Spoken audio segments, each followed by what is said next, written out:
పార్వతీ కామాక్షి పక్ష్మలాక్షి కలిత విపంచి విభాసి వైరించి వాగర్థావివ సంపృక్తౌ వాగర్థ ప్రతిపత్తయే జగతః పితరౌ వందే పార్వతీ పరమేశ్వరౌ స్థాపకాయ చ ధర్మస్య సర్వధర్మస్వరూపిణే అవతార వరిష్ఠాయ రామకృష్ణాయ తే నమః.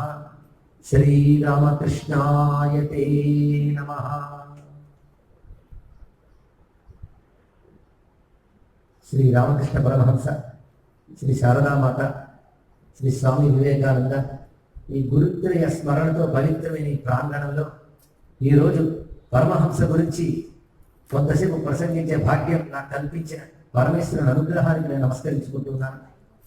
అలాగే ఇక్కడ ఆశీనులైనటువంటి పెద్దలందరికీ కూడా నమస్సులు సమర్పించుకుంటూ రామకృష్ణ పరమహంస గురించి మనం చెప్పేటప్పుడు మన సనాతన ధర్మంలో రామకృష్ణ పరమహంసకు పూర్వం, రామకృష్ణ పరమహంసకు తర్వాత అని మాత్రమే విభాగం చేసుకోవాలి మనం. ఎందుకంటే ఆయన అవతార పురుషులుగా కొంతమంది విశ్వసిస్తారు, కొంతమంది మహాయోగిగా, జ్ఞానిగా, భక్తునిగా, జీవన్ముక్తునిగా నమస్కరిస్తారు. అయితే ఆయన యోగిగా, జ్ఞానిగా, జీవన్ముక్తునిగా భావిస్తూనే ఆయన అవతార పురుషులుగా కూడా సంభావించే సంస్కారం నాడు. అది రామకృష్ణ పరమహంస అవతారమూర్తి అనడంలో సందేహం లేదు. ఎందుకంటే అవతారం నిర్ణయించడానికి కొన్ని లక్షణాలు ఉన్నాయి. అది పూర్వ సంప్రదాయపరమైనటువంటి సనాతన ధర్మ సంస్కారం ఉన్నాయో అవి వారిలో అడుగడుగునా కనబడాలి. అదేవిధంగా ఆజన్మ శుద్ధత, పుట్టిన దగ్గర నుంచి తన ఆయువు పూర్తి చేసుకునే వరకు కూడా ఆ ధర్మం నుంచి ఇసుమంతు కూడా బెసగలటువంటి పవిత్రమైన జీవన విధానం ఉండాలి. మూడవది, వారి వల్ల జగద్ధితం కలగాలి. వారి కోసం కాక జగద్ధితం కోసం వారి పనులు పనిచేసేటప్పుడు ఈ లక్షణాలు ఉన్న వారిని అవతార పురుషులు అనాలి కనుక ఆ లక్షణములు వారి వద్ద స్ఫుటంగా ఉన్నాయి. అవతారంలో రెండు రకాలు ఉంటాయి, ధర్మ ప్రతిష్టాపన, జ్ఞాన ప్రతిష్టాపన. ఈ రెండు వేరు వేరు శబ్దములైన స్వరూపము, వాటి లక్ష్యము మాత్రం ఒక్కటే. అయితే రామకృష్ణ పరమహంస వంటి వారిని జ్ఞానస్వరూపుని చెప్పాలి. జ్ఞానం ద్వారా ధర్మాన్ని ప్రతిష్ఠించే అవతారం ఇక్కడ. కొందరు ధర్మ ప్రతిష్టాపన చేస్తూ జ్ఞాన ప్రతిష్టాపన చేస్తారు, కొందరు జ్ఞానాన్ని ప్రతిష్ఠిస్తూ ధర్మ ప్రతిష్టాపన చేస్తారు. ఒకటి చేయకపోతే రెండవది కూడా జరుగుతుంది. ఎందుకంటే మన సనాతన హైందవ సంస్కారం ధర్మము, జ్ఞానం అనే రెండు అంశాలతో కూడుకున్నటువంటి ఆ రెండింటిని ప్రతిష్ఠించడానికి వచ్చిన వారు వీరని మహానుభావుడు స్వామి వివేకానంద స్థాపకాయ చ ధర్మస్య సర్వధర్మస్వరూపిణి అవతార వరిష్ఠాయ రామకృష్ణాయ అయిన మూడు మాటల్లో రామకృష్ణుల వారంటే ఏమిటో తెలియజేశారు. ఇక్కడ ధర్మాన్ని స్థాపించిన వారు, ధర్మముల యొక్క స్వరూపమైనటువంటి వారు, శ్రేష్టమైన అవతారమైనటువంటి రామకృష్ణ. అది కదా దీని యొక్క భావం. ఇక రామకృష్ణుల వారి యొక్క లీలామృతం అనేది నాకు కేటాయింపబడినటువంటి అంశం. లీల అనే శబ్దం అవతారమూర్తికి తప్ప ఇంకెవరికి వాడకూడదు. వారి చరిత్రకి మాత్రమే లీలామృతం అన్నారు. ఒక మహానుభావుడి కథలో, ఒక సిద్ధపురుషుడి కథలో అయితే లీల శబ్దం వాడరాదు. వారికి వారు చేసేది ఉత్తమ కృత్యములంతే. కానీ లీల అనే మాట మాత్రం ఈశ్వర కృత్యానికి, ఈశ్వరుడు అవతార పురుషుడైనప్పుడు చేసే కృత్యానికి మాత్రమే చెప్పాలి లీల అనే శబ్దం. ఎందుకంటే తాము దేనికి అంటకుండా ఉంటూ తాము స్వయంగా సిద్ధులై లోకక్షేమం కోసం ఏదైనా చేసినట్లయితే దానికి లీల అని నిర్వచనం ప్రధానంగా మన స్థూలంగా చెప్పుకోలేదు. అలా చూస్తే రామకృష్ణ పరమహంస జన్మతః సిద్ధులు. ఆయన సాధన చేసి సిద్ధి పొందే రంగానికి జన్మతః సిద్ధులు, స్వయం సిద్ధులైనటువంటి వారు. వారి జీవితాన్ని మనం పరిశీలిస్తేనే వారి లీలామృతం అంతా తెలుస్తూ ఉంటుంది. అయితే రామకృష్ణుల వారి జీవితం అంతా కూడా అందరూ అనుకరించలేనిది. ఇది తెలుసుకోవాలి. కొన్ని అంశాలను తీసుకుని పరమహంస ఎలా చేశారు కదా అంటే నమస్కరించవలసినవి ఉంటాయి కదా, అనుకరించగలిగేవి ఉండవు. ఎందుకంటే వారి పరమహంస నిస్త్రైగుణ్యే పతి విచరతి కోవిధి కో నిషేధ అని చెప్పినట్లు త్రిగుణాతీత స్థితిలో ఉన్నటువంటి వారి యొక్క కొన్ని లీలలు మనం నమస్కరించవలసినవి, కొన్ని లీలలు అనుకరించవలసినవి. అంటే రెండు రకాల లీలలు ఉన్నాయి వారి దగ్గర. అనుసరించవలసినది, అనుస్మరించవలసినది అని. అంటే ఆయన చెప్పినవి కొన్ని చేసేది మనం అనుసరించాలి, కొన్ని అనుకరించలేని వాటిని అనుస్మరించాలి. ఈ రెండింటి ద్వారా మనం రామకృష్ణుల జీవితాన్ని అధ్యయనం చేయాలి. భారతదేశం గొప్పతనం ఏంటంటే అద్భుతమైనటువంటి తాత్వికతని, ధార్మికతని, జ్ఞానాన్ని వేదాల నుంచి విస్తరింపజేసుకుని వచ్చినటువంటి మహాసంస్కృతి ఉత్తమ శాస్త్ర గ్రంథాల ద్వారా ఎంత నిలబడిందో ఆ శాస్త్ర గ్రంథాలు సత్యమును రుజువు చేసిన మహాత్ముల జీవితాల ద్వారా అంత నిలబడింది. అదే మన సనాతన ధర్మానికి రెండు ప్రధాన ఆధారాలు ఏంటంటే అద్భుతమైన జ్ఞానకోశాలైన శాస్త్ర గ్రంథాలు ఎంతో, మహాపురుషులు అంతా. వారి వల్ల మన సంస్కృతి నిలబడింది. కేవలం పుస్తకాల మీద ఆధారపడి ఉంటే ఇలా నిలబడేది కాదు, మహాత్ముల వల్ల నిలబడింది.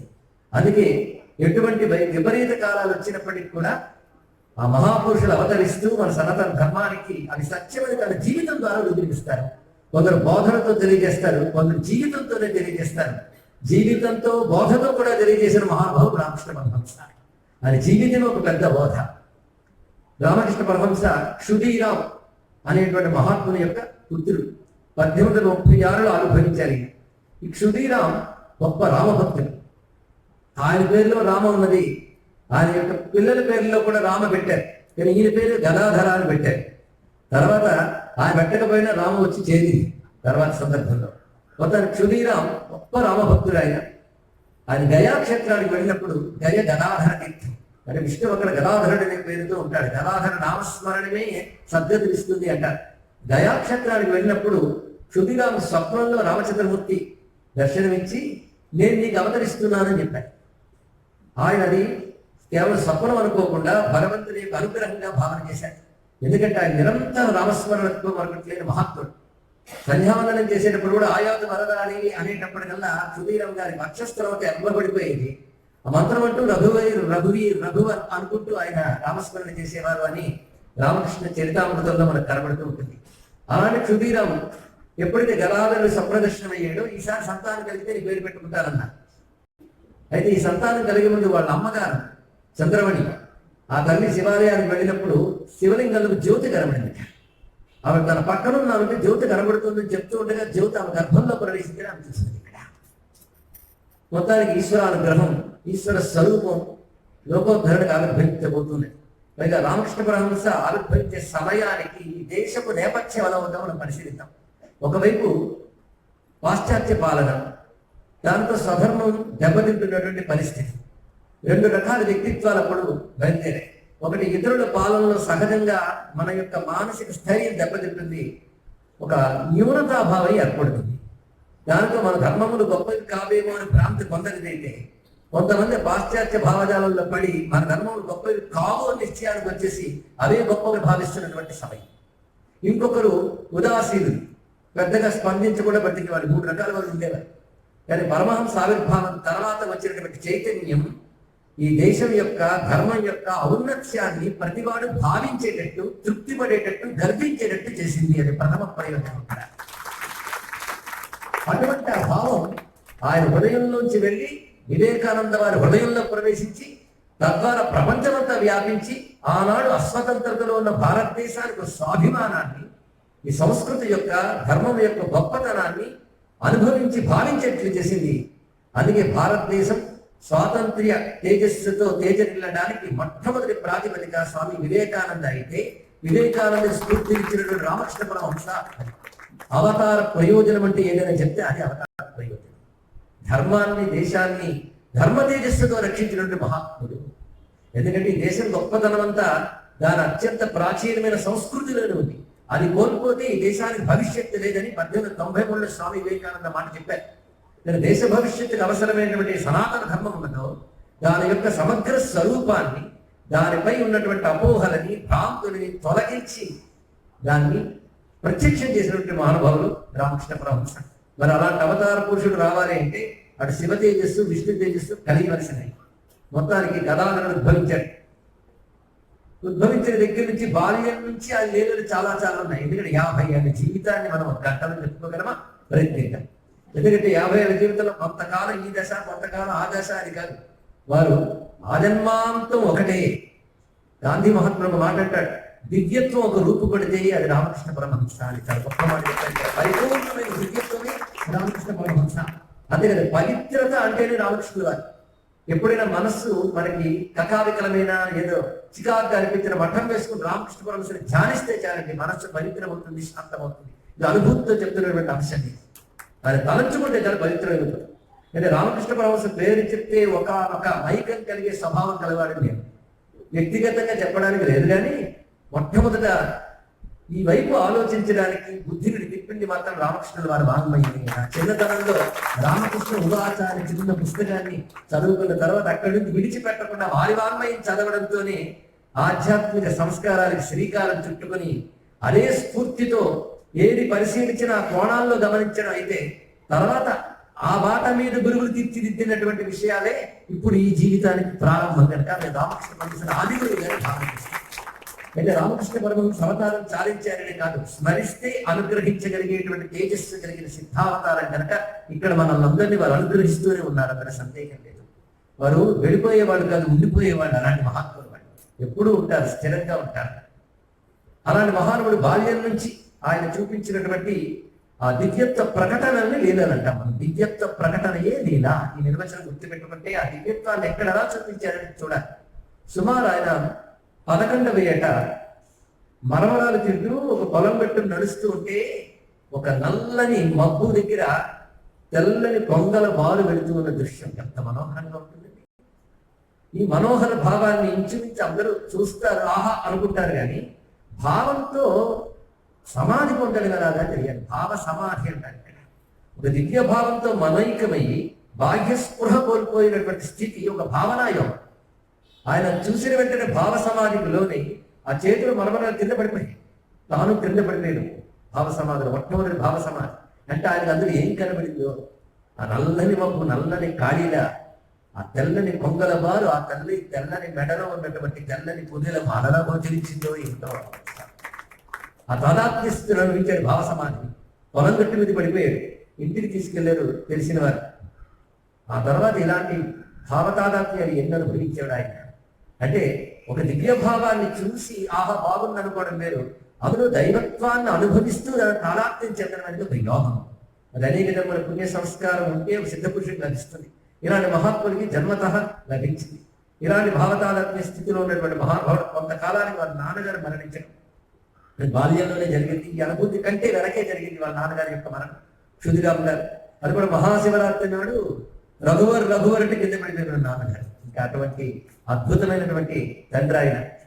ఆ తర్వాత ఈయన పెద్దన్నయ్య రామ్ కుమార్, ఆయన వీళ్ళందరూ ప్రధానంగా వేదము మొదలైన వాటిని ఆధారం చేసుకుని అర్చకాలు వృత్తులు చేసేటువంటి వారు కనుక ఆ సమయంలో దక్షిణేశ్వర్లో భవతారిణి అనే పేరుతో కాళీదేవి ఆలయాన్ని రాణి రాస్మణీదేవి నిర్మించినది.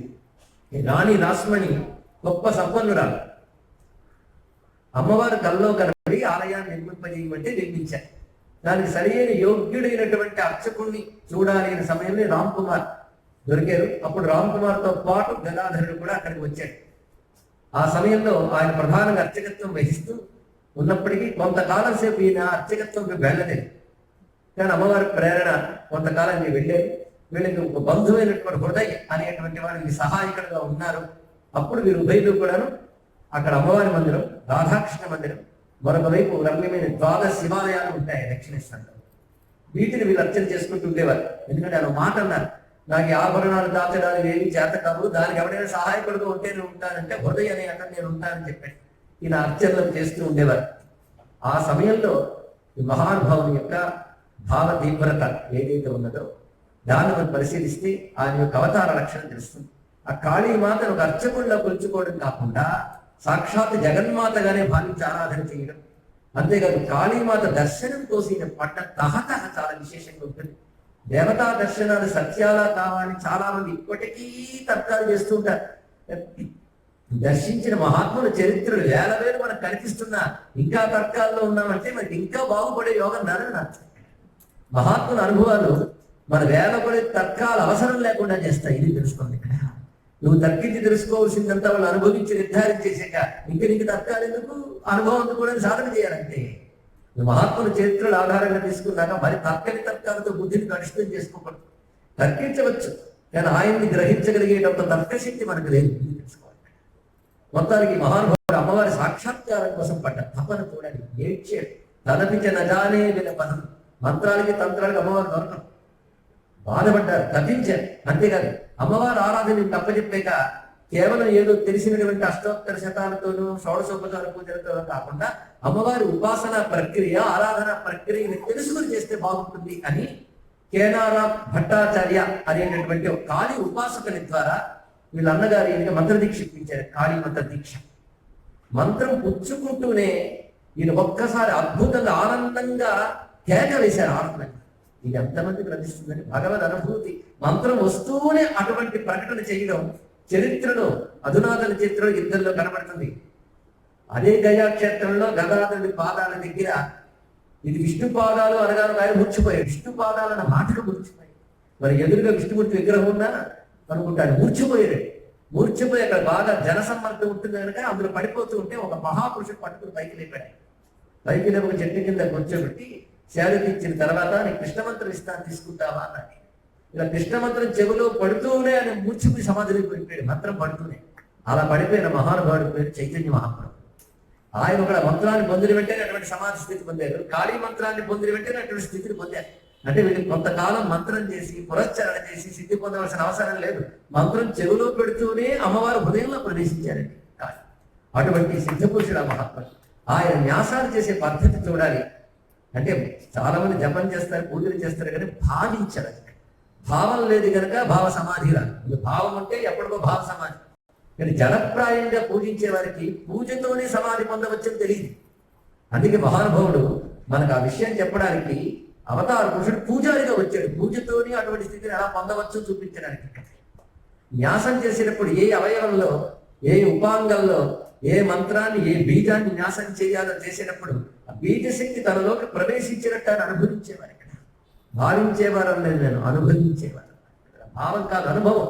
అలా తన మంత్రశక్తి, తన వాటిలో ఉన్న బీజములు, మాతృకాన్యాసం, అదేవిధంగా అంగన్యాసం, కరన్యాసం ఇత్యాది న్యాసములన్నీ తన శరీరంలో మంత్రమే వినిటి భావించి అమ్మవారిని ఆరాధించేవారు. అవతల వాళ్ళు ఎవరొచ్చారు చూశారు మేము పట్టించుకునేవారు కాదు మహానుభావులు. అలా ఆరాధించి అమ్మ దర్శనం కోసం పట్ట తపన చూడాలి.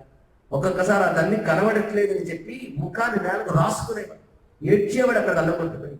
అలా దుఃఖిస్తూ విలపిస్తూ ఒకనొక సమయంలో అమ్మ నువ్వు దర్శనం ఇవ్వకపోతే ఈ జీవితం ఎందుకమ్మా అని అమ్మవారి చేతి ఖడ్గాన్ని తీసుకుని తల నరుక్కుందామని ప్రయత్నించేటప్పటికల్లా అమ్మ ఒక్కసారి సాక్షాత్కరించింది. ఎందుకంటే ఒక మాట అనుకునేవాట, అసలు దేవతా సాక్షాత్కారం అనేది కల్పనయా, ఒక పొయిటిక్ ఇమాజినేషన్, ఒక కవితారూపమైన ఊహ కల్పన, ఏమిటి నిజమా కాదా అనే సందేహం కూడా వస్తుంది. ఎందుకంటే అనుగ్రహం ఆలస్యం అవుతున్న కొద్దీ అనుమానాలు వస్తుంది. కానీ సాధకుడు అనుమానాలతో ఆగిపోవడం అనుగ్రహం కోసం తపన పెడతాడు మహానుభావుడు. అందుకే వెంటనే అమ్మను దర్శించిన పూర్వుల చరిత్ర గుర్తు తెలుసుకుని వాళ్ళందరూ సత్యవాదులు. వాళ్ళు అమ్మవారి దర్శనం పొందినప్పుడు నేను ఎందుకు పొందలేను? అయితే నా సాధన కావాలి, తపన కావాలి. అమ్మవారు దేవుడు దొరుకుతారండి. నమంత్రం నో యంత్రం తదిపిజన జాని స్థుతిమహో నచాభానం ధ్యానం తదిపిజన జానే విలపన. అన్నిటికంటే ఏడుపు గొప్పదన్నారు. అది కూడా రాదమ్మా అని ఇచ్చాడు మహానుభావుడు. ఆ ఏడుపు ఈడుకొచ్చు ఏడ్చాడు. అమ్మవారు దర్శనం ఇచ్చారు. దర్శనానుభూతి చెప్తారు ఆయన. ఆ దర్శనమైన వెంటనే ఒక మహాతేజో రూపం తనలో ప్రవేశించినట్లుగా ఆ తల్లి యొక్క ఉనికిని తాను అనుభవించాడు. అక్కడ నుంచి ఆయన పూజా విధానం లేదు. నైవేద్యం పెడుతూ ఒక చేతితో ముద్ద తీసుకొని అమ్మ నోటి దగ్గరికి పెట్టేవాడు. అమ్మ తినమ్మా అనేవాడు. ఒక్కసారి నేను తింటే నువ్వు తింటావా అని శాంతి ఇచ్చేవాడు. ఆ స్థితి ఇంకా మామూలు ధర్మాధర్మాలను కూడా దాటిపోయిన స్థితి. సామాన్యులు అనుకరించలేనిది అనుకరించరానిది ఆయనకు మాత్రమే సాధ్యం. అటువంటి స్థితిలో ఈయన ఉన్మాదైపోయాడు అనుకుని రకరకాల వైద్యాలు చేయడానికి ఆయన మిత్రులందరూ ప్రయత్నించారు. ముఖ్యంగా రాస్మణి యొక్క తమ్ముడు మధుర్ అనేటువంటి వాడు, మధురనాథ్ అని, ఆయనకి ఈయనపై గౌరవం ఉండేది. కానీ ఈ చేష్ట చూస్తూ ఉంటే మాత్రం ఈయన ఉన్మాదయ్యాడేమో అని అనుమానం వచ్చి ఎన్ని రకాల వైద్యాలు చేయించారు. జబ్బైతే కదా నయం కావడానికి, ఉన్మాదం నయం కాలేదు. ఇలాంటి పరిస్థితులు ఎన్ని రకాల చికిత్సలు చేశారో చెప్తారు. ఒకసారి ఒక మూలికని పెట్టారు. ఆ మంత్రం వేస్తే అందులో భూతం ఏదైనా ఉంటే దాంతో బయటకు వచ్చేస్తుంది. కానీ ఈయన అలాగే ఉన్నాడు. అంటే భూతం కాదుగా, చండ అనే ఒక క్షుద్ర ఉగ్రదేవతను ఆవహింపజేశారు. అలాంటి ఇప్పటికీ మనకి బెంగాల్ ప్రాంతాలు ఇలాంటి మంత్రతంత్ర విద్యలు ఉంటాయి. ఆ చండ ఉన్న సత్యాన్ని చెప్పేస్తుంది. ఆవిడ వచ్చి ఒక మాట అందించారు, ఈయనకి భూతం ఏంటయ్యా మహానుభావుడిగిన అని నమస్కారం చేసి ఆయనతో ఉంది, ఏ గదాయ్ నువ్వు సాధువు కాబోతున్నావు కదా, అంటే సన్యసించబోతూ ఉన్న మహానుభావుడికి అటువంటి నువ్వు ఈ వక్కలు ఎందుకయ్యా నవ్వుతావు అని వెళ్ళిపోయింది. అంటే వక్కల మీద అలవాటు ఉన్నది. ఆ మాట దాన్ని వక్క కూడా మానేశాడు మొత్తానికి. ఆయన చేస్తున్న సాధనలు దక్షిణేశ్వరంలో వివిధ వృక్షాలు ఉంటాయి ఇప్పటికి. ఆయన చేత్తో ఒక మర్రి చెట్టును వేస్తే ఆయన ఆత్మీయులు మిగిలిన 4 చెట్లు మర్రి చెట్లు వేశారు. దాని పంచవటి పేరుతో ఇప్పటికీ మనకి ఇక్కడే కనిపిస్తుంటే మహానుభావుడు చెప్తూ వేశాడు. అక్కడ ఆయన చేసిన సాధనలు అనేక రకాల రామభక్తి సాధన కొంతకాలం చేశాడు ఆయన. ఆ చేసేటప్పుడు ఆయన ఏది చేస్తే అందరూ ఎలా చేయాలో నేర్చుకోవాలి ఆయన వద్ద. అది సర్వధర్మ స్వరూపుడైన మాటలు ఇది కనబడుతుంది. రామభక్తి చేసేటప్పుడు హనుమద్భావాన్ని ఆయన ఆవహింపజేస్తున్నారు. కొంత హనుమత్తత్వాన్ని అవగతం చేసుకుని ఆ మహావీరుడు గొప్ప జ్ఞాని అయిన ఆంజనేయ భావాన్ని తనలోకి తెచ్చుకుని ఆయన ప్రవర్తనంతో హనుమంతుడి వలె ఉండేది. ఆ సమయంలో చూసేవారికి తెలుస్తుంది. అక్కడ ఆ హనుమద్భావంతో తాదాత్మ్యం చెంది రాముని ఆరాధించాడు. గోపికా భావంతో తాదాత్మ్యం చెంది కృష్ణ పరమాత్మను ఆరాధించాడు.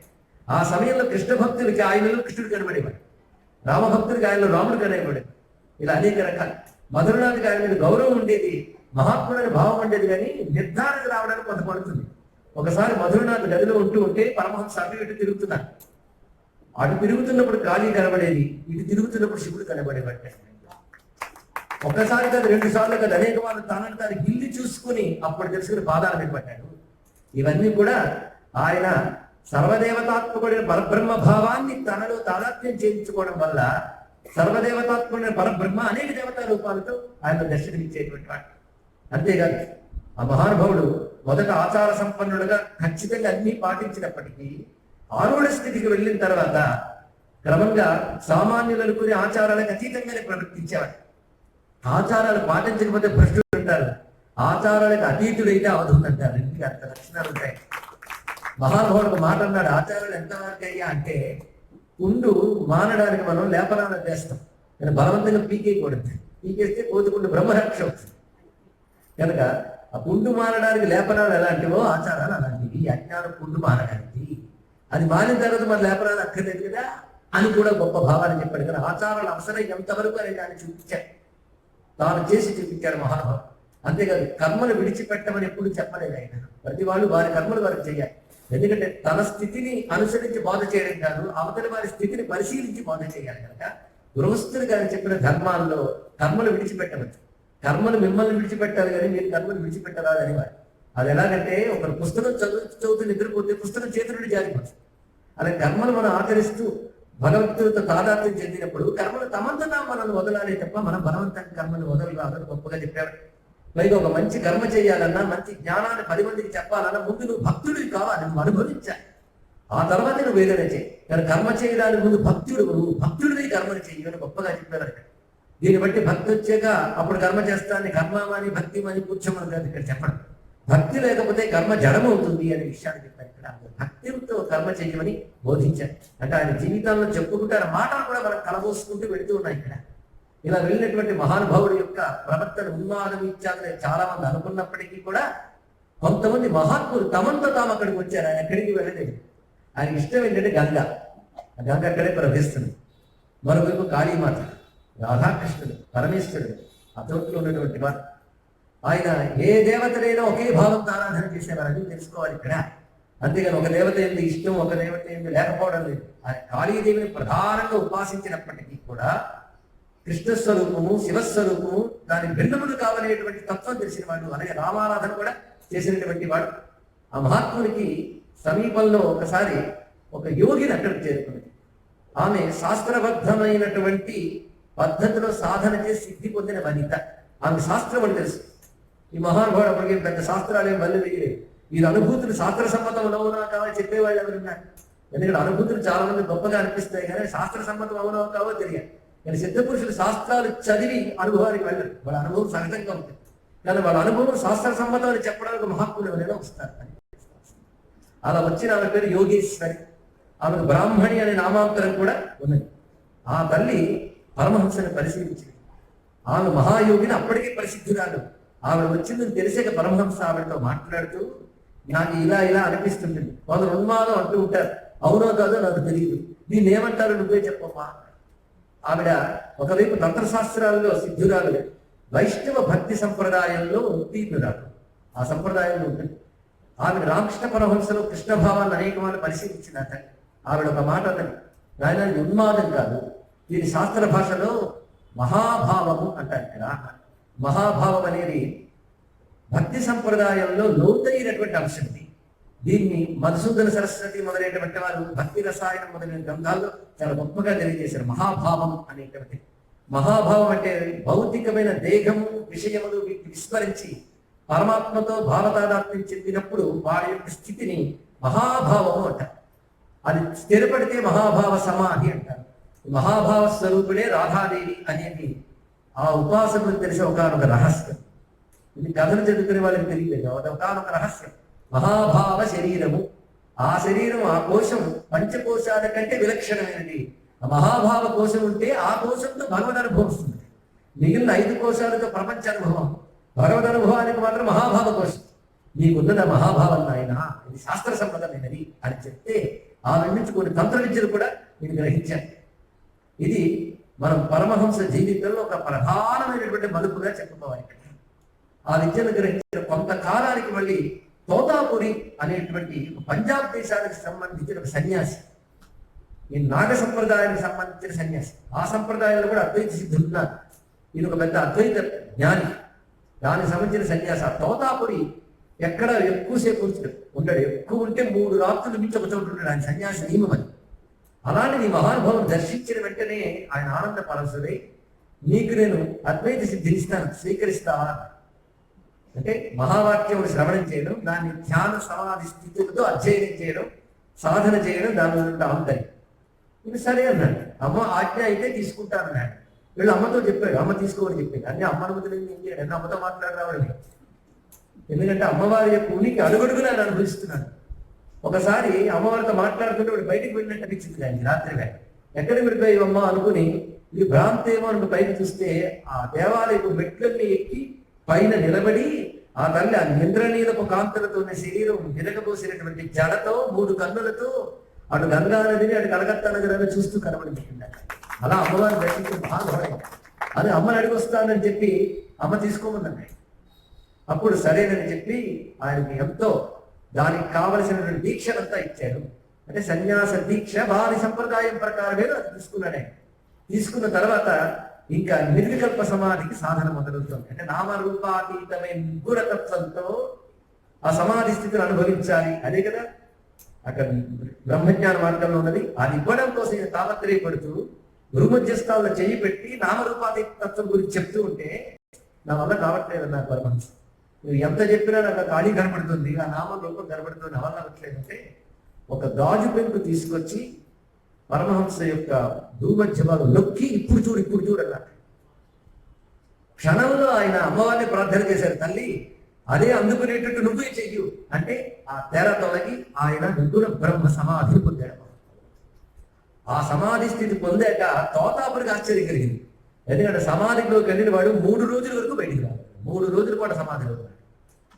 ఈ స్థితి ఉపదేశించిన తోతాపురు కూడా ఎప్పుడు పొందలేదు. అది ఆశ్చర్యకరమైన విషయం. అంటే నిమిత్తంగా ఒక గురువు ఉండాలని అవతార పురుషుడు చూపిస్తాడు కానీ వాడి గురువు అక్కరలేదు. ఆ తర్వాత గురువుకు గురువు అయిపోయాడు మహానుభావం. అది కూడా తెలుసుకోవాల్సిన ప్రధానమైన అంశం.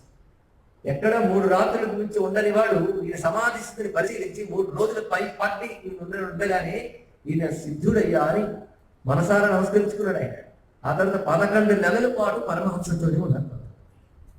ఆ సమయంలో వారు ఉభయుల యొక్క మాటలు, సంభాషణలు ఇవన్నీ కూడా గ్రంథస్థం చేయబడ్డాయి. విస్తారమైన రామకృష్ణ వారి వాంగ్మయంలో అవన్నీ మనం పొందవచ్చు. అవి సాధకులకు చాలా ప్రత్యక్షాంశములు. ఎందుకంటే ఆయన భగవంతుడి యొక్క అనుగ్రహం అక్కర్లేదు, మన యొక్క ప్రయత్నంతో సాధనతోనే ఆ నిర్గుణ బ్రహ్మ జ్ఞానాన్ని పొందవచ్చు. ఈ నామరూపాలు అక్కర్లేదు అనేటువంటి ఒక ప్రగాఢమే నిశ్చిత అభిప్రాయంలో ఉన్నవాడు పోతాం. కానీ పరమహంస ప్రవర్తన చూస్తుంటే ఆయనకు ఆశ్చర్యం కలిగింది.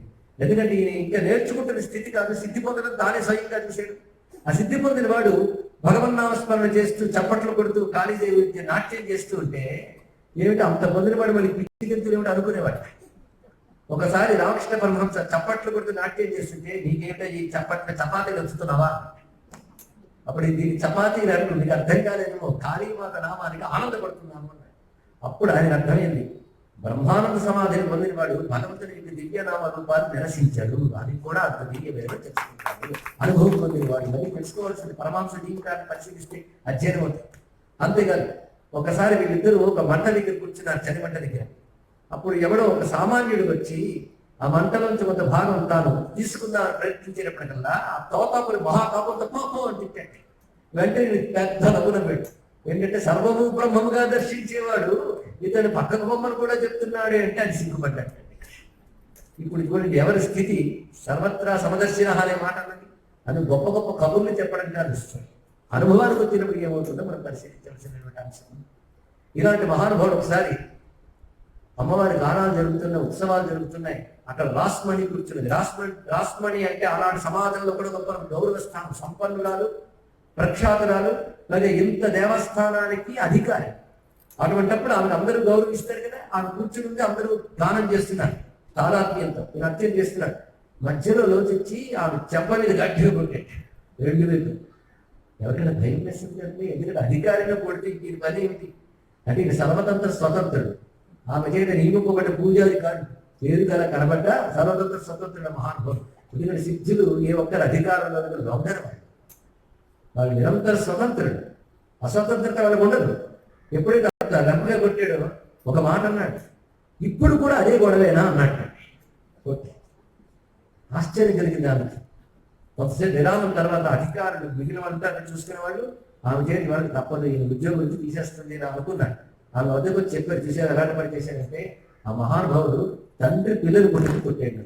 ఎందుకంటే ఆ సమయంలో ఎందుకు కొట్టాడో నాకు అర్థమైంది. ఇంత చక్కగా అమ్మవారి గాథ జరుగుతూ ఉంటే, అర్చనలు జరుగుతూ, ఉత్సవాలు జరుగుతూ ఉంటే నేను కోర్టులో ఉన్న నా వ్యాధి గురించి ఆలోచిస్తున్నాను. అందుకే ఆయన లెప్ప మీద కొట్టి ఇప్పుడు కూడా అదే గొడవేనా అడిగి ఇలాగ ఆయన ముందు నిలబడి ఉంటే మనందరూ ఎన్ని లెప్పగా తినేవాళ్ళు జపాన్ చేస్తున్నారు. ఒకసారి గంగ పుట్టిన ఒక ఆయన జపం చేసుకుంటున్నాడు, వెళ్ళి ఆయన బొక్క మీద కొట్టాడు. నువ్వు జపం చేస్తూ ఆలోచన ఏంటంటే ఆయన మనసులో ఏమిటి ఆలోచిస్తూ నీకు తెలుసు. జపం చేస్తున్నప్పుడు జపమే, ధ్యానించినప్పుడు భగవంతుడే. ఈ స్థితి ఎంత కష్టమని అంటే ఆ స్థితిలో ఆయన ఉండేవాడు అది తెలుస్తుంది. ఇతరులు అలా లేకపోతే ఆయన బాధ కలిగింది. ఇలాగా ఎవరు జపం చేస్తున్నా వాడేమనుకుంటున్నాడు తెలిసిపోతుంటే ఈ ఈయనకి ఆందోళన ఎక్కువ. అమ్మవారి దగ్గరికి వెళ్ళి అమ్మ ఇలాంటి పని ఇకపై చేయకుండా నువ్వు చూడమ్మా అని చెప్పాడు. అప్పటి నుంచి తెలియదు. కానీ ఇందులోంచి మనం తెలుసుకోవాల్సిన విషయం ఏంటంటే సాధన చేసేటప్పుడు నమ్మకంతో దాని బుద్ధిని పెట్టి నిలిపి చేయాలి. అందుకని ఎప్పుడు నామస్మరణ చేయమని చెప్పినా అదేదో కేవలం పైన ఊరికిన చేయడం కాకుండా అనుభూతి ఉండాలయ్యా అని బోధించేవారు ఆయన. ఏ మార్గాన్ని ఆయన నిరసించలేదు, ఇది తెలుసుకోవాలి. ఋషులు చెప్పిన ఏ మార్గాన్ని ఆయన నిరసించలేదు. బ్రహ్మజ్ఞానం అంత మాత్రాన పూజలు పురస్కారాలు అక్కర్లేదు కానీ మంత్రం అక్కర్లేదు కానీ చెప్పలేదు. ప్రతి మార్గాన్ని గౌరవించారు. ఆయన వామాచారాన్ని అనుసరించకపోయినా ఆ వామాచార పద్ధతులు ఆయనకి తెలుసు. వామాచారాన్ని కూడా మీరు ఏమీ అనకండి, మీరు అనుసరించకపోతే అనుసరించకండి, కానీ దాని ప్రయోజనం దాని పుట్టింది. మనం దాని గురించి తడమవద్దు అని చెప్పేవాడు మహానుభావుడు. ఎందుకంటే తంత్ర విద్యల్లో వామాచారం దక్షిణాచారం రెండు ఉంటాయి. కానీ మహానుభావుడు ఆయనకు తెలుసు వామాచారం జోలికి వెళ్ళకపోయినా ఆయన స్వరూపం తెలుసు. ప్రతి సంప్రదాయం ధర్మాన్ని తను అనుష్ఠించి అది ఎంతవరకు సరిపోయిందో రుజువు చేసుకుని వచ్చాడు. అలా అందరం చేయడం. ఇప్పుడు అలా తెలుసుకుని మనం కూడా అన్ని ధర్మాలను అనుష్ఠిద్దామని ఇవాళ శైవం రేపు వైష్ణవం, ఇవాళ క్రైస్తవం రేపు ఇస్లాం మనం చేయకూడదు. ఎందుకంటే అన్ని మందుల్ని తన బాడీ మీద ఎక్స్పెరిమెంట్ చేసుకోవాలంటే ఆ శరీరం వజ్రకాయం కావాలి. అలాంటి సిద్ధదేహం ఇది కనుక ఈయన నేను చేయగలడు. కానీ ఈయన అన్ని పనులు చేసింది ఎందుకంటే అన్ని ధర్మాలు గొప్పవి అని చెప్పడం కోసం మహానుభావుడు అన్ని పనులు చేశాడు. అన్ని ధర్మాలు గొప్పవి అని చెప్పడం వల్ల ఉన్న ప్రయోజనం ఏమిటి అంటే మన ధర్మంలో మనం ఉండవచ్చు, ఇంకో ధర్మాన్ని స్వీకరించవలసిన అవసరం లేదు. ప్రస్తుతం దేశం ఉనికికే ముప్పైనటువంటి మత మార్పిడులకు గొప్ప మంది ఏమిటయ్యా అంటే రామకృష్ణ పరమహంస చెప్పిన బోధయ్యే నిజమైన మతం. అంతేకాదు మన మతం గొప్ప ఇతర మతం తక్కువ అని మనం నినాదాలు చేసి లాభం లేదు. అన్ని మతాలు గొప్పవే. ప్రతి మతము సత్యం కోసం ఒక మహానుభావుడు చేసిన ప్రయత్నం వల్ల ఏర్పడింది. ఆ మహానుభావుణ్ణి, ఆ ప్రయత్నాన్ని, ఆ సిద్ధాంతాన్ని విడిచిపెట్టి అనుయాయులు రాద్ధాంతాలు చేయడం వల్ల గొడవలు అవుతున్నాయి. కానీ అసలు మతం యొక్క హృదయం మంచిదే అని చెప్పి ప్రతిదాని యొక్క గొప్పతనాన్ని తెలుసుకున్నాడు. ప్రతి మతంలో ఉన్న గొప్ప దివ్యత్వం ఆయన శరీరంలో ప్రవేశించడం అనేది రామకృష్ణ చరిత్ర మనకు కనబడుతూ ఉంటుంది. దీని ద్వారా నీ ధర్మాన్ని విడవకుండా ఉంటూ ఇతర ధర్మాన్ని గౌరవిస్తూ ఉండడమే అసలైన ధర్మం అనే విషయం మనకే కాదు మానవ జాతికి చెప్పాడు మహానుభావుడు. ఇలా ఎలా చెప్పగలిగాడు అంటే హిందువుగా పుట్టడం వల్ల. ఎందుకంటే అన్ని మతాలను గౌరవించగలిగేటువంటి విశాలమైన హిందువుకు ఉంటుంది. ఎందుకంటే అన్ని మతాలు ఒకటే అన్నప్పుడు ఇక మార్పిడికి అవకాశమే లేదు. మార్పిడి చేస్తున్నారు అంటేనే నా మతం తప్ప మిగిలినవన్నీ తక్కువ అనుకుంటే కదా జరుగుతాయి. కనుకనే హైందవ ధర్మంలో సహజంగా ఒక లక్షణం ఉంది, స్వధర్మేణ ధర్మ శ్రేయ. సర్వధర్మములు గొప్పవే, నువ్వు ఏ ధర్మంలో ఉన్నావో దానిలో జీవించు, దాని అనుపానం చేసుకో. ఒకవేళ ఇతర ధర్మాలు గొప్పవి అనిపిస్తే ఆ గొప్పతనం మీద స్వీకరించు, కానీ నీ ధర్మాన్ని విడిచిపెట్టకుండానే నువ్వు దాన్ని దీనికి దెబ్బ తగలకుండా పాటించవచ్చు అని రుజువు చేశాడు మహానుభావుడు. దీనికి కారణం సనాతన ధర్మంలో ఈ ప్రపంచంలో ఎవడైనా సరే భగవంతుడి గురించి, జీవుడి గురించి, ప్రపంచం గురించి ఏం ఆలోచించాడో, ఏమి ఆలోచిస్తాడో అన్ని ఆలోచనలు ఎప్పుడో సనాతన ధర్మంలో చెప్పబడ్డాయి. అది గొప్పతనం. అందుకే స్వామి వివేకానంద 1893లో చికాగోలో మొట్టమొదటి ప్రవచనంలో Hinduism the mother of all religions అని చెప్పగలిగారు మహాత్ముడు. అన్ని మతములకు తల్లి. కానీ ఏ మతాన్నైనా మా తల్లి బిడ్డలేని గౌరవిస్తాం. అటువంటి లక్షణం. ఎందుకంటే మహానుభావుడి సనాతన ధర్మం అనేక రకాలైనటువంటి అపోహల వల్ల, దాడుల వల్ల దెబ్బతింటుందని ఉద్దేశంతోనే దాన్ని ప్రతిష్ఠించడానికి అవతరించారు కదా పరమహంస. అది మర్చిపోవద్దు. అంటే ప్రతి ధర్మాన్ని ఆ విధంగా చేసినటువంటి మహానుభావుడు, వాడి కాలుపాలను తెలుసుకున్నటువంటి వాడు కాళీమాతను దర్శించినటువంటి సిద్ధపురుషుడు. ఆ తర్వాత ఈ తోతాపురి బ్రాహ్మణి ఒకరేమో మంత్ర విధమైన ఉపాసనాపరమైన విషయాన్ని ఇస్తే, ఇంకొకరు బ్రహ్మజ్ఞానాన్ని కూడా చూపించారు. ఈ రెండు నిమిత్తం మాత్రమే ఆయనకి. ఇవి ఎలాంటిదంటే విశ్వామిత్రుడు రాముడికి మంత్రం ఉపదేశం చేయడం లాంటిది. విశ్వామిత్రుడు రాముడి మంత్రం గురించి చెప్పడం, కానీ గురువంటూ లేకపోతే ఏమీ కనబడదు. అవతారంలో అది ఆదర్శం కావాలి, అది గురువు ఉండాలి, ఒక సంప్రదాయం ఉండాలి. నాయన ఇది శాస్త్రీయమే అనేటువంటి ఒక ముద్ర ఉండాలి. ఆ ముద్ర కోసం వాళ్ళు పనికొచ్చారు. అయితే వాళ్ళు ఏం చేశారో తెలుసా, ఆ బ్రాహ్మణి నువ్వు భావ సమాధి పొందిన వాడు సిద్ధ పురుషుడు అన్నది. కొంతకాలం వాళ్ళిద్దరు చర్చలు, సత్యపరమైన చర్చలండి. ఈ చర్చలు ఆవిడ చివరికి ఒకటి తేల్చింది. నువ్వు సిద్ధ పురుషుడు అనుకున్నాను, మహాత్ముడు అనుకున్నాను, కారణ పురుషుడు అనుకున్నాను, ఇప్పుడు నాకు తెలుస్తోంది నువ్వు అవతార పురుషుడు అయ్యా. అంటే అటువంటి వారు నిర్ణయించారండి అవతారం. అంతేగాని నా గాలను సృష్టించారు కనుక అవతారం నేనంటే ఎక్కడ సరిపోతుంది. అవతారాలు కొన్ని ఉంటాయి. మరి సిద్ధులు ఆయనకి లేని సిద్ధి లేదు. ఎన్నో సిద్ధులు ఉన్న మహానుభావుడు, అష్టసిద్ధులు, నవనిధులు అన్నీ ఉన్నటువంటి వాడు. కానీ ఏనాడు అవి ప్రదర్శించలేదు. అవి ముఖ్యమని అనుకోకండి అని కూడా బోధించినటువంటి మహానుభావుడు ఆయన. ఆయన జీవిత చిత్రంలో విషయం చెప్తారు. ఒక ఆయన గంగమించి నడిచొచ్చి చెప్పాడు, నేను గంగమించి నడిచొచ్చేసాను చూసారా, ఇది సాధించడానికి ఎంతకాలం పట్టింది? 14 ఏళ్ళు పట్టిందన్నాడు. ₹1 ఇస్తే 4 దాటించేదానికి 14 ఏళ్ళు కష్టపడ్డావా అన్నాడు. దీన్ని బట్టి భౌతిక సిద్ధులు అనేది పరమార్థం కాదు, వాటికి ఆకర్షితులు కాకూడదు. ఈ విధంగా అన్ని సిద్ధులు ఉన్నాయి, కానీ ఏ సిద్ధిని పరమ ప్రయోజనంగా అనుకోలేదు. ఒకవేళ వాటిని మనకు తెలియకుండా గుప్తంగా లోకక్షేమాన్ని ధారపోసేది. అయితే ఈ యొక్క భావతాదాత్మ్య స్థితి మనం చెప్పుకోవాలంటే ఎన్నెన్ని లీలలో, పైగా ఎన్ని వాళ్ళ సమాధి స్థితిని పొంది రోజుల తరబడ మహానుభావుడు ఉండేవాడు. అటువంటి వాళ్ళు విస్త్రయగుణ్యే పరిగెత్తే విధికో నిషేధ. ఈయన యొక్క సంగతి చూసి ఉన్మాదులు అనుకునే వాళ్ళు ఇంకా ఎక్కువ అయితే, కానీ తన వాళ్ళు గొప్పవాళ్ళు, మంచి వాళ్ళనే భావం సమాజానికి తెలియాలి, ఉన్మాదులు అనుకోకూడదు అనుకుంటారు కనుక మొదలైనటువంటి వాళ్ళని కొన్ని ప్రయత్నాలు చేశారు. అందులో రాష్ట్రమణి మొదలైనటువంటి సహాయంతో, వాళ్ళ అనుమతితో కొన్ని ప్రయత్నాలు చేశారు. కొంతమంది బాలబలికల్ని ఈ నున్నజోడి పంపించారు. అంటే ఈయనలో కానీ కఠోర బ్రహ్మచర్యం వల్ల కానీ ఈయన మనస్సు వికారం ఏర్పడిందా, అది చలింపజేద్దామని ప్రయత్నిద్దాం. నేను వచ్చిన తర్వాత అమ్మా నమస్కారం చేసేబట్టి ఆ మహానుభావుడు వాడు మురుక్కుపోయాడు. ఒకసారి బాలబాలికలు ఉండే వాళ్ళకి తీసుకెళ్ళింది. వెళితే ఆ బాలబాలికలు అందరినీ చూసి అమ్మవారిని నన్ను పెట్టాడు మహానుభావుడు. ఆయన పరిస్థితి ఎక్కడ మనం అర్థం చేసుకోగలం. ఇక్కడ వాళ్ళు వణికిపోయి ఈయనకి నమస్కరించారు మహాత్ముడు. కనుక సర్వత్రా జగన్మాతను దర్శించేంత స్థితికి వెళ్ళినటువంటి మహాత్ముడు.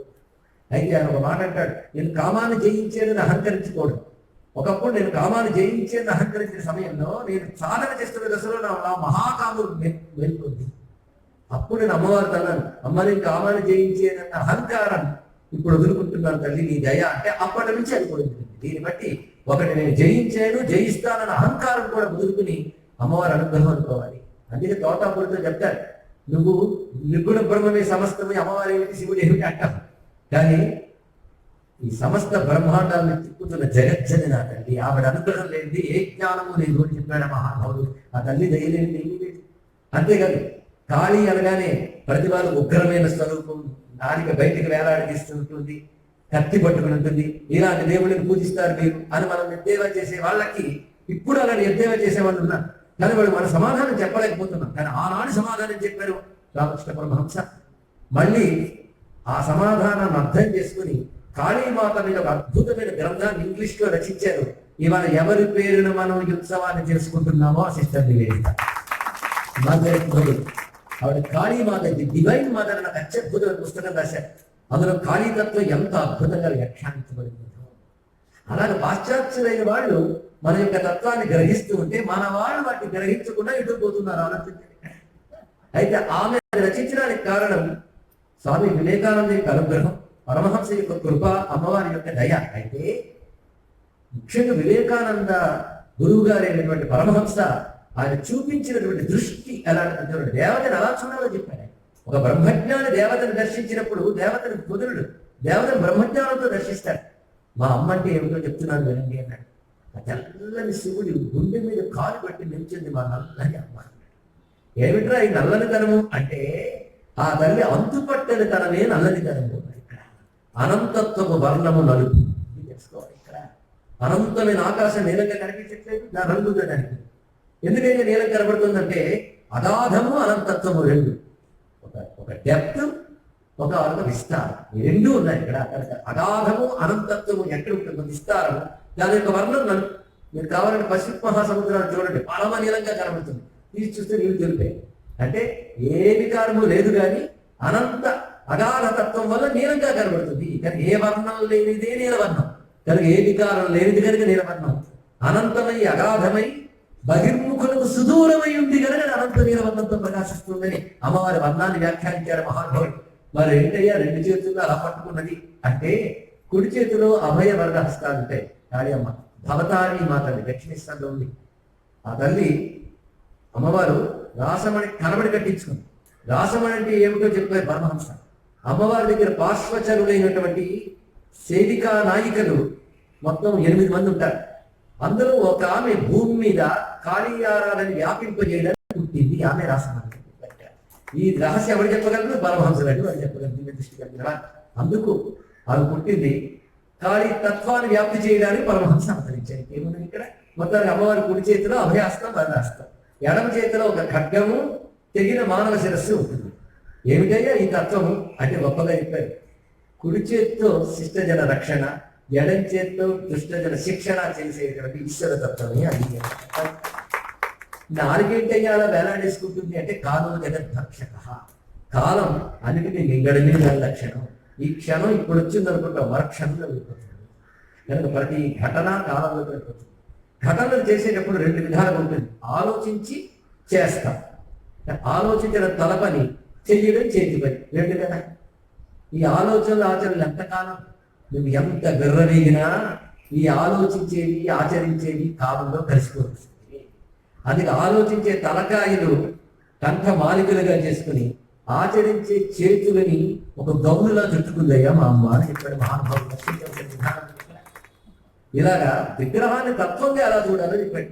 ఇక ఆయన ఎందుకంటే అలా రావడం చక్కగా ఇది చూపిస్తూ ఉంటే అలా పడుకున్నాడు. ఏంటి అంటే పురాణ కథలు ఎలా ఉన్నా తత్వం చెప్తున్నాడు చూడండి అన్నాడు.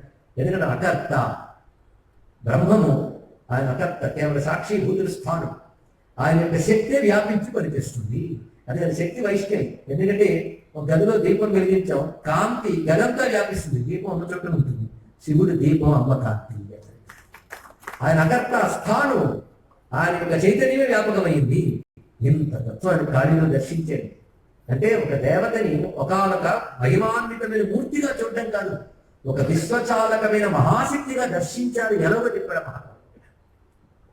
ఇలాంటి మహాపురుషుడు ఉద్భవించినప్పుడు ఎన్నో జన్మల పుణ్యాలు చేసుకుని ఎన్నో సాధనలు చేసి ఏదో కాసింత కర్మ మిగిలి ఈ జన్మ చివరి జన్మ చేసుకోవాలనుకున్న మహాత్ములు కూడా అప్పుడే పుడతారు. ఇలాంటి మహాత్ములు పుట్టినప్పుడే దీని గురించి పరమహంస యొక్క మాట చెప్తారు.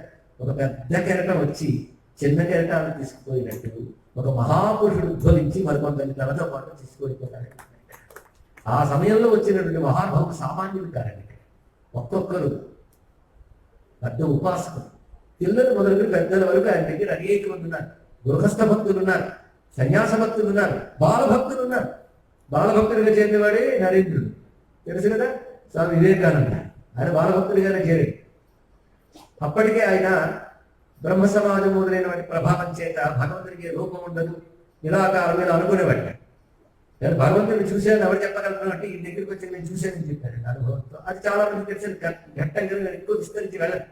నిన్ను నేను అంత స్పష్టంగా చూస్తున్నాను, నువ్వు నన్ను అంత స్పష్టంగా చూస్తున్నావు, నేను అంత స్పష్టంగా చూశాను అన్నాడు భగవంతుడు. అవునా? అయితే అలా అడిగి బాగుంది. ఎలా వంటి పద్ధతి చెప్తా. నేను ఎంత ఏడ్చింది మన దేవుడు, ఇంకేమున్నది కాదు, నుంచి ఇంకేం ప్రక్రియ లేదు. ఎందుకంటే నిజానికి ఈయన దగ్గర కలవాలని ముందు అనుకోలేదు ఎవరు, నరేంద్రుడు. ఆయన స్నేహితుడు తన ఇంటికి గురువు గారు వస్తున్నారు, నువ్వు చక్కగా పాడతావు, మా గురువు గారి దగ్గర 2 పాటలు పాడి నీకు ఇచ్చాడు. అప్పుడు 20 ఏళ్ళండి నరేంద్రుడికి. అప్పటికే ఆయన ఆంగ్ల భాషలో ఉద్దండు. దానికి తోడు ఈ మనకి పూజలు పురస్కారాలు విగ్రహాలు అంతా నిరాకార బ్రహ్మం అనేది లాజికల్ గా బాగుంది కనుక, అదేదో మేఘాలికను అనిపించుకుంటుంది కనుక అదే సత్యం అనుకునేవాడే. తన మిత్రులు పిలిచారు కదా వెళ్ళాడే. సత్యానుభవంలో చర్చ ఎక్కడ ఉంటుంది, ఇది తెలుసుకోవాల్సింది. ఆయన వల్ల ప్రభావితులైన మహాత్ములందరూ ఉన్నారు. అందులో భక్తి మార్గంలో వెళ్ళిన వాళ్ళు ఉన్నారు, జ్ఞాన మార్గంలో వెళ్ళిన వాళ్ళు ఉన్నారు. కానీ భక్తి జ్ఞానం 2 వేరు కాదయ్యా, 2 ఒకటి. అది వేరు వేరు చర్చ చేస్తూ జీవితం గడిపేసే వాళ్ళకి 2 రాలేదని మనం అర్థం చేసుకోవాలి. అనుభవ స్థితిలో 2 ఒకటే, సాధన స్థితిలో పద్ధతులు వేరు చేసుకోవాలి. అనుభవ స్థితిలో 2 ఒకటే. అదే రామకృష్ణ పరమహంస ఎంత భక్తుడు ఎంత జ్ఞాని అని ఎప్పుడు మర్చిపోవద్దు. అంతేకాదు సనాతన ధర్మం చెప్పిన అన్ని మార్గాల యొక్క సిద్ధులు ఒక్క చోట రాసిపోస్తే అతడు రామకృష్ణ పరమహంస. ఇది సంకీర్తన మార్గం, యోగ మార్గం, విచారణ మార్గం, ఉపాసనా మార్గం, ఇంకా ఎన్ని రకాలు ఉన్నాయో అన్ని మార్గాలు. అలాగే భగవంతుడి గురించి ఎవరి ఆలోచనలు వాళ్ళు ప్రపంచంలో చెప్పారు, ఆ అన్ని ఆలోచన మార్గాల యొక్క సత్యాన్ని అనుభవంలోకి తెచ్చుకుని ప్రత్యక్షం చేసిన మహానుభావుడు ఆయన. అది విశ్వజనీయమైనటువంటి సనాతన ధర్మాన్ని ప్రతిష్ఠించినటువంటి మహాత్ముడు. ఆయన ఒక మాట అంటాడు అమ్మవారితో, ఆ మాట ఎప్పుడు వరుసలు గుర్తొస్తుంది. అమ్మ, నా చిత్తాన్ని రసంలో ఉంచు, వశంలో ఉంచు అన్నాడు. అంత మాట్లాడాడు. రసం అంటే బ్రహ్మానందం. రసోవై సహా రసగ్ని ఏవాయ లబ్ధ ఆనందీ భవతి చాంద్రోగ్య పరిషత్తు చెప్తాము కదా. రసోవై సహా అంటే బ్రహ్మానుభవం పేరు రసం. నా చిత్తాన్ని రసంలో ఉంచు అంటే నిరంతరం భగవద్ అనుభూతులు ఉండేటట్టు చెయ్యి. అంతేకాదు వశంలో ఉంచు. ఆ చిత్తం ఇంద్రియాలకు లొంగిపోయి ప్రపంచ వాసన చిక్కిపోకుండా వశంలో ఉంచమ్మా అని చెప్పిన మహానుభావుడు. ఇలా ఆయన జీవితంలో ప్రధానమైన వరకు 23 ఏళ్ళు కనిపించింది. అంటే 1836లో పుట్టిన ఆ మహానుభావుడికి 59లో ఈయన పెళ్లి చేస్తే బాగుందని చాలా మంది అనుకున్నాడు. అప్పుడు తెక్క కుదురుతుంది అని.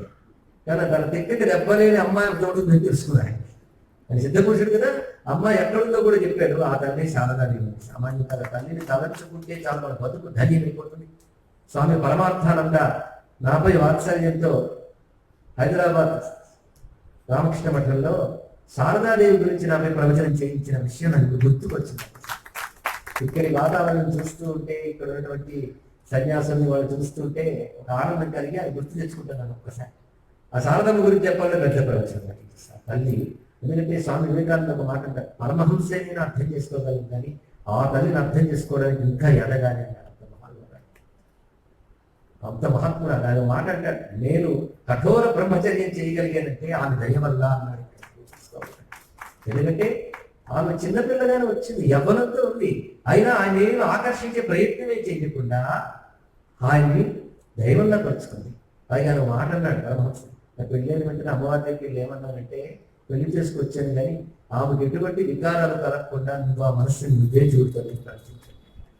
ఆ దాంపత్యం అర్థం కావడం కష్టం, కానీ వారి ఉభయుల దాంపత్యం నేటి గృహస్థుడికి కొంత ఆరాధ్యం, కొంత ఆదర్శం. కొంత ఆరాధ్యం ఎందుకన్నామంటే, వారిగా వివాహానంతరం బ్రహ్మచర్యం అనేది సామాన్య సాధ్యం కాదు కనుక అది నమస్కారం చేయవలసింది కనుక ఆరాధ్యం. ఆదర్శం అంటే ఏమిటంటే, వివాహం అనేది కేవలం ఇంద్రియ భోగానికి కాదయ్యా, భార్యాభర్తలు కలిసి ఒకనొక ధర్మం కోసం వాళ్ళు జీవించాలనేటువంటి ఒక ఆదర్శం. అంతేగాని భోగానికి స్వార్థానికి అవకాశం లేదని దంపతులు విడిపోతున్న కాలంలో భోగస్వార్థాలు పక్కన పెట్టి ఒక ధర్మం కోసం భార్యాభర్త మరణం వరకు కలిసి ఉండాలనేటువంటి ఒక భారతీయ దాంపత్య ఆదర్శపడకపోతే వారి యొక్క స్థాయికి ఆ నిర్లేప స్థితి, ఒక అవధూత స్థితి వాళ్ళ స్థాయి. కానీ సామాన్యులకి గృహస్థులు కానీ గొప్ప మాట చెప్పారు, మేము చేసినట్టే మీరు చెప్పండి, చెయ్యండి అని చెప్పారు మహాత్ములు. తెలుసుకోవాలి. ఇక్కడ మీరేం చేస్తారంటే, సంతానం 1-2 కలిగిన తర్వాత ఇంకా మనస్సును ఇంద్రియ భోగాల వైపు వెళ్లకుండా మిత్రుల్లా వ్యవహరిస్తూ ధర్మ విషయంలో ఉండాలి ప్రతి దంపతులు అని గృహస్థ ధర్మం యొక్క ఆదర్శాన్ని చూపించారండి ఇక్కడ. ఎందుకంటే సంతాన తంతువుని తెంచివేయడం కాకుండా తగినంత పరిమితమైన వెంటనే హృదయాన్ని ధర్మం వైపు తిప్పి మిత్రుల్లో వాళ్ళిద్దరు సాధన చేయాలనే అంశం వింటూ ఉంటే భాగవతంలో కృష్ణ పరమాత్మ గుర్తొస్తాడు. ఆయన ఈ విధంగా ఉన్నటువంటి వారిలో వారు అది తెలియాలంటే మన భాగవతంలోకి వెళ్ళాలి. ప్రస్తుతానికి ఈ ఆదర్శాలు తీసుకోవాలి ఒక యోగిగా, మహానుభావుడిగా. కనుక శారదామాత అప్పుడు వారి బంధువులు మాట అన్నట్టు నమస్కరించి వెళ్ళి చేశాం. ఏమో ఎలా ఉన్నాడు ఆయన అన్నట్టు నాలుగు గొప్ప మాట. ఆయన పరమహంస, ఆయన దైవం ఉంటుంది అంతే. అతని భర్తను అంత చక్కగా అర్థం చేసుకున్నట్టు ఆయన పరమహంస దైవం. అందుకని ఆయన వాడి పిలిచి ఏమిటమ్మా ఎలా ఉన్నాడా, ఎలా జరుగుతున్నావు అంటే నాకు కష్టాలు నేను చెప్పేది అర్థం. అది పరమహంస ఒక్క మాట చెప్పింది, అది తెలుసుకోవాల్సింది గొప్ప అంశం, గమనించవలసినటువంటి అంశం. అటువంటి ఆ తల్లిని మనం నమస్కారం చేసుకోవాలని ఇక్కడ. అంతేకాదు వాళ్ళందరూ అన్నారు పిల్ల పిచ్చి ఎవరు లేరు, ఆ అమ్మాయి పాప ఎలా ఉన్నాడో అంటే పరమహంస ఒక మాట అన్నారు. ఆమె విసిగిపోయినంతగా అమ్మ అమ్మ అనే పిలిచే పిల్లలు ప్రపంచంగా పిలుస్తారు అన్నారు. అదే జరిగింది. అందరూ అమ్మ అమ్మ అని పిలిచి ఆవిడ చేసిన బాధలు. అదే వివేకానంద తర్వాత ఆమె యొక్క ప్రభావం ఎంత ఉంది అందరిపై. ఆమె చెప్పిన చిన్న చిన్న మాటల్లో ఎంత అద్భుతమైన సందేశాన్ని అంటే పరమహంస హృదయం ఆవిడ ఒక కారణ జన్మలు వాళ్ళందరికీ కూడా ఆ ఉదయం కనుకనే ఆయన మాటలు ఆవిడ నోట ఆచరణ రూపంగా వినిపించడం ఎందరూ ప్రభావితులయ్యారు. అందుకే శారదాదేవి పేరు ఒక మహిళా విభాగాన్ని ఏర్పాటు చేశారు స్వామి వివేకానంద తర్వాత. ఇప్పటికీ ఆ తల్లిని మనం స్మరించుకోవాల్సింది. అందుకే గురుస్థానంలో ఆ తల్లిని కూడా మనం పెట్టుకుంటున్నాం. ఎందుకంటే కొందరు అంటారు మూర్తిత్రయంలో శివస్వరూపము, విష్ణు స్వరూపము, శక్తి స్వరూపులు మూడు ఉంటాయి. ఆ మూడు ఇక్కడ కనబడతాయి.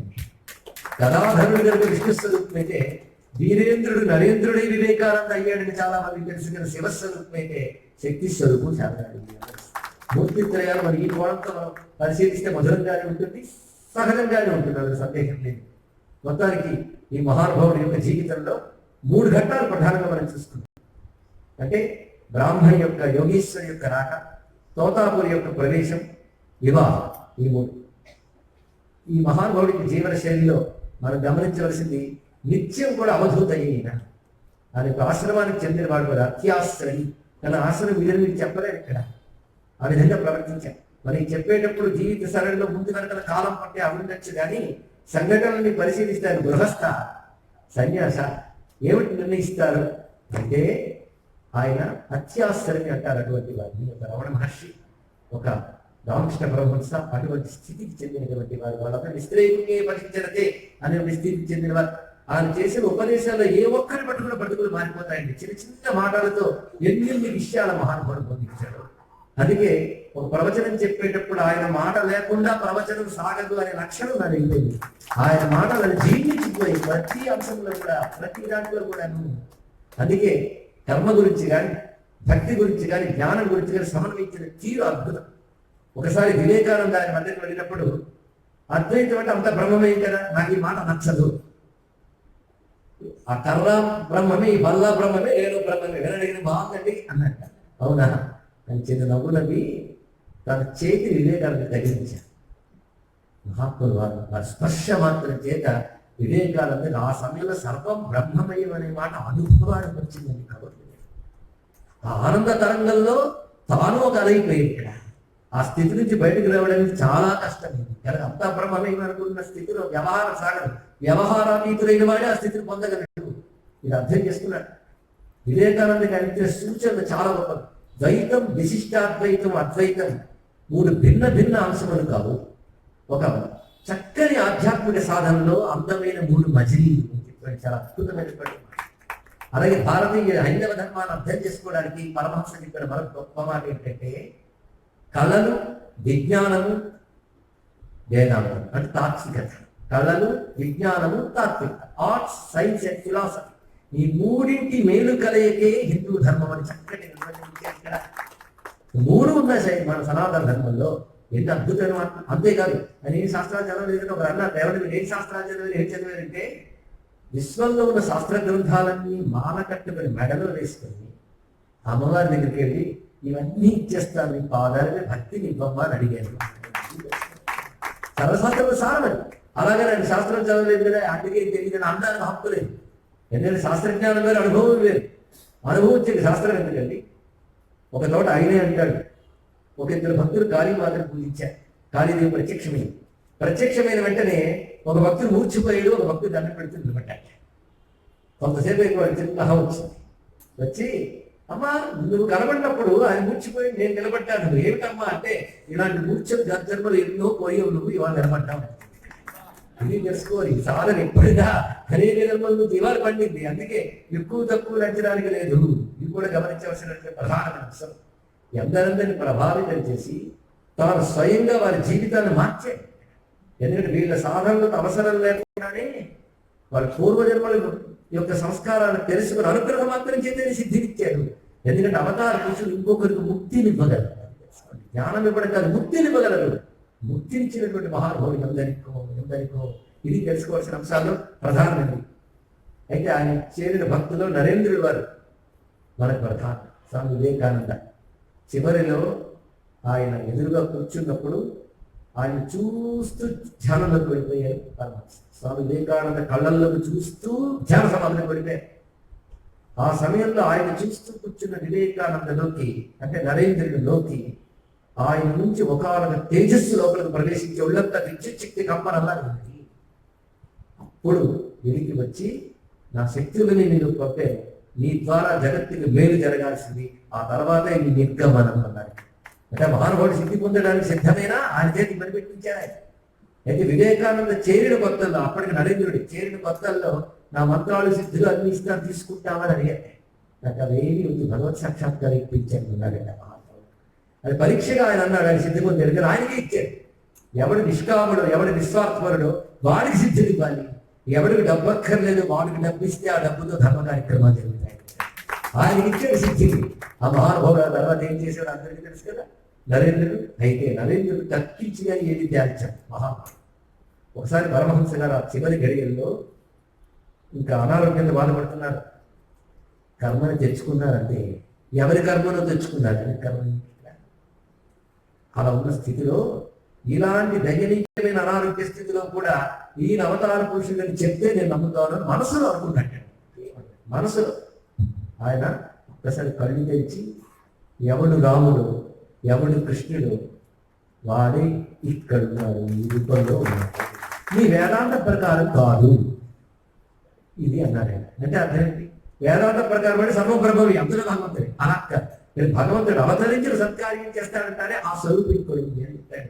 ఆ రహస్యం అనుభవంతో తెలుసుకున్నాడు కనుకనే అవతార వరిష్ఠాయ రామకృష్ణాయ. గదాధరుడికి రామకృష్ణావే ఎలా వచ్చిందో ఇప్పటికీ చరిత్ర ఎవరు చెప్పలేకపోతున్నారు. మధురనాథ్ పిలుచుకున్నాడు అలాగా రాముడు కృష్ణుడు అన్ని అన్నాడను, నేను తోతాపురి దీక్షానామంగా ఇచ్చాడు. మొత్తానికి ఎలా వచ్చింది అనే దానికి మనకు ప్రధానంగా కనబడకపోయినా ఈ రెండు ఊహాగానాలు కూడా చరిత్రలో చెప్పబడుతున్నాయి. కనుక పరమహంస హృదయమే వివేకానంద ద్వారా వ్యాపించి తర్వాత వివేకానంద ద్వారా రామకృష్ణ స్వామి వారిపై మఠము ఏర్పాటు చేసింది. రామకృష్ణ మిషన్ అనే మఠము సేవా సమితి అనే రెండు పేర్లతో ఉంటూ సన్యాసులకు మఠము గృహస్థ భక్తులకి సేవా సమితిగా ఉంటూ ఇప్పుడు ప్రపంచమంతా రామకృష్ణ హృదయం వ్యాపిస్తూ ఉంది. సర్వమానవాళిని స్ఫూర్తి కలిగించి పొదుపుకోగలిగిన వైశాల్యం సనాతన హైందవ ధర్మాన్ని ఉందని రుజువు చేస్తూ సనాతన హైందవ ధర్మం యొక్క స్వచ్ఛతని స్పష్టతని నిలబెట్టినటువంటి పరమహంస ఒక మాట అంటారు, హిందూ ధర్మం ఎప్పటికీ దెబ్బతినదు. పరమహంస మాట అది రుజువు చేసేది స్వామి వివేకానంద. అని పరమహంస యొక్క జీవితం ఇవాళ గంటలో నేను చెప్పేది కాదు, అనంతమైనటువంటిది. అయితే కొంతసేపు ఒక్కసారి వారి జీవితంలో ముఖ్య ఘట్టాలు ఎప్పటి నుంచో చిన్నప్పటి నుండి చదువుకున్న కొన్ని గుర్తు తెచ్చుకుని నా వంతుగా ఈ పవిత్రమైన సమయంలో ఈ పవిత్రమైన ప్రాంగణంలో పవిత్రమైన వ్యక్తుల వద్ద రామకృష్ణ పరమహంస యొక్క దివ్య చరణాలకు నేను తులసి దళాల్లో సమర్పించుకుంటూ నాకు ఈ అవకాశం ఇచ్చి గెలిపించినటువంటి ఈ మిషన్ వారి పెద్దలందరికీ కూడా కృతజ్ఞతలు ప్రకటిస్తూ స్పష్టం. ఇక్కడ ఉన్న రామకృష్ణ భక్తుల్లో జీవిత చరిత్ర స్థూలంగా అందరికీ తెలుసు, కానీ ఇంత విశ్లేషణాత్మకంగా వారి తత్వాన్ని అద్భుతంగా ఆవిష్కరింపజేశారు మన షణ్ముఖ శర్మ గారు. ఎక్కువగా తెలియని వారికి మనలో కొంతమంది వచ్చారు బయట నుంచి, వారికి అద్భుత పరిచయం జరిగింది శ్రీ రామకృష్ణ శారదా వివేకానంద నివేదిక స్పర్శించారు. చాలా ఇది ముఖ్యంగా కాళీతత్వ విశ్లేషణ మరి నివేదిక గురించి క్లుప్తంగా స్పర్శించారు. గృహస్థ ధర్మం చక్కని మాటలు ఎన్నో చెప్పారు. సనాతన ధర్మాలన్నీ ఒక రాశిగా పోస్తే శ్రీరామకృష్ణ ఎంత అద్భుతమైన మాట. ఇలాగే నా చిత్తాన్ని రసంలో ఉంచు, ఇది మనకు ఒకసారి నాకు మన మొట్టమొదట తెలుగు వారికి అందరికీ పరిచయం చేసిన మన స్వామి చిరంతనానంద స్వామి వారు గుర్తొచ్చారు. మీరు అది పీఠికలో ఈ మాట ఉంటుంది, రసంలో ఉంచు వశంలో ఉంచు. ఇటువంటి చక్కటి అమ్మ గురించి మరి ఈ కొత్త సమయంలో ఒక గంటలో మరి రామకృష్ణ వారి జీవితంలో ముఖ్య ఘట్టాలని విశ్లేషణాత్మకంగా మనకు తెలియజేస్తూ ఆయన సన్యాసి వ్యవస్థ బ్రహ్మజ్ఞాన భక్తుడ గురువ అవతార పురుషుడ అవధూత చివరికి అత్యాశ్రమై అనే వారు చక్కగా ఇవన్నీ కూడా మనకి తెలియజేశారు. విష్ణుశక్తి, శివశక్తి, అలాగే శక్తి అవతారమైన ఈ దూత త్రయాన్ని గురించి చక్కగా వారు మాటలు ఇంకో మాట ఉన్నారు. రామకృష్ణ వారి గురించి చెప్పకుండా ప్రవచనం ఇక్కడ చేయలేను. నేను అంటున్నాను, రామకృష్ణ శారదా వివేకానంద పరిచయం అసలు స్పర్శించకుండా ఏ ప్రవచనకర్త ఈరోజు చెప్పరు. ఎవరినైనా తీసుకున్నా సరే, సమకాలీన ప్రపంచంలో ఉన్న ప్రవక్తలు ఎవరైనా సరే, వారందరూ రామకృష్ణ గారిని వివేకానంద పరిచయం అసలు స్పర్శించకుండా అసలు ఏ ప్రవచనం చేయలేము అని అనిపిస్తుంది. ఎందుకంటే ఈ సాహిత్యం, ఈ ఉదారత, ఈ ఉదార భావాలు లేనిది ఎక్కడ కూడా ప్రవచనం చేయడం చాలా కష్టం. అటువంటిది చాలా చక్కగా మనకి మీరు తీశారు. చాలా సంతోషం. వారిని చిరు సత్కారం చేయవలసిందిగా స్వామి కపాలిశాంతి మహారాజ్, స్వామి శశికాంతాన్ని మహారాజ్ ఇద్దరిని వేదికపైకి వచ్చి మరి సత్కరించవలసిందిగా కోరుతున్నాను.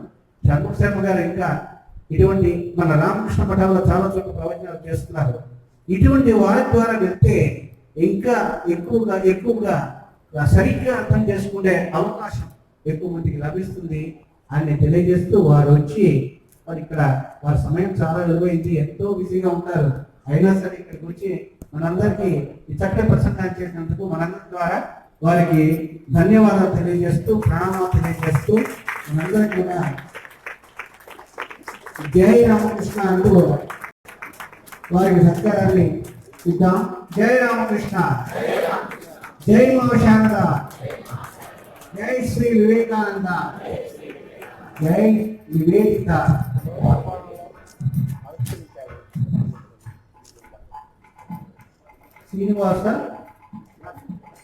శ్రీనివాసరావు గారు అడ్వకేట్, ఏదో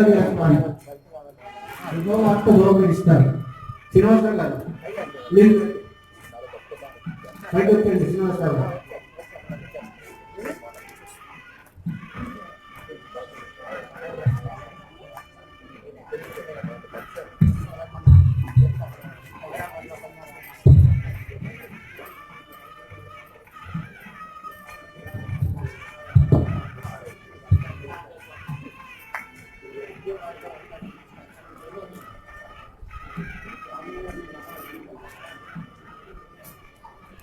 Gracias.